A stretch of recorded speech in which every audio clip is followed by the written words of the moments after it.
Hi, this is Elizabeth from WTI, and if you're in for a good classic, make sure to read 1984 by George Orwell.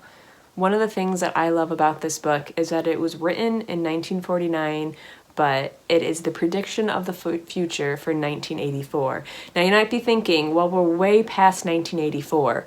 The really interesting thing about this book is that no matter where we are, it's always speaking about our future. This is what he thought our future was going to look like, and he wasn't wrong, but it's still like what the future is still going to look like.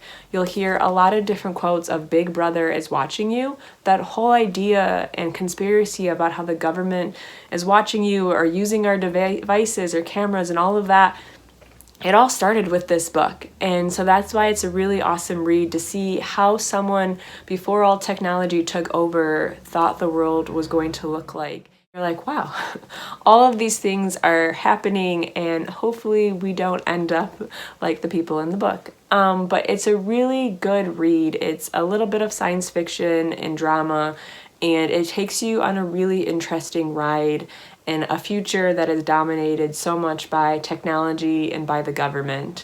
It is a must to keep in your bookshelves, and it's a must to make sure that you read this all-time classic of 1984.